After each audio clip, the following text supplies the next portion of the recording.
ఒకవేళ భారత్ పాకిస్తాన్ల మధ్య యుద్ధం జరిగితే ఆ దేశానికి అండగా సౌదీ అరేబియా కూడా యుద్ధంలోకి దిగుతుందట. ఈ మాట్లాడినది ఎవరో కాదు, పాకిస్తాన్ రక్షణ మంత్రి ఖవాజా ఆసిఫ్. ఈ మధ్య కుదిరిన పాకిస్తాన్ సౌదీ అరేబియా రక్షణ ఒప్పందం ఉద్దేశం అదేనా? అరబ్ నాటో ఏర్పాటుకు సంకేతమా? ముస్లిం దేశాలు ఒక్కటి కాబోతున్నాయనడానికి ఇది నిదర్శనమా?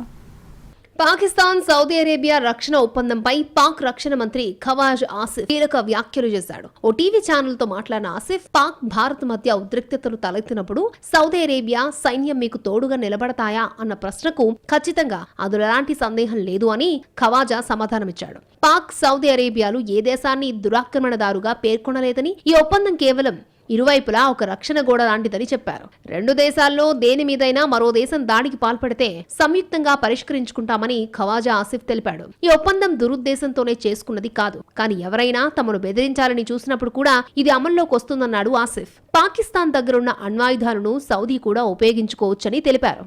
ఈ మధ్య పాకిస్తాన్ సౌదీ అరేబియా మధ్య రక్షణ ఒప్పందం కుదిరింది. ఈ ఒప్పందంలో మరిన్ని దేశాలు భాగమయ్యే అవకాశం ఉందని పాక్ రక్షణ మంత్రి ఖవాజా ఆసిఫ్ వెల్లడించారు. ఖతార్, యుఏఈలు కూడా పాక్ సౌదీ వ్యూహాత్మక రక్షణ ఒప్పందంలో భాగస్వాములయ్యేందుకు సిద్ధంగా ఉన్నాయనే ప్రచారం జరుగుతోంది. ఆ మధ్య ఖతార్ పై ఇజ్రాయెల్ దాడి చేసి ఊహాగానాలకు బలం చేకూరుస్తోంది. హమాస్ నాయకులకు ఆశ్రయం కల్పిస్తోందంటూ ఖతార్లోని కొన్ని ప్రాంతాలపై ఇజ్రాయెల్ దాడి చేసింది. ఖతార్ రాజధాని దోహాలో 50కు పైగా ముస్లిం దేశాల సమావేశం జరిగింది.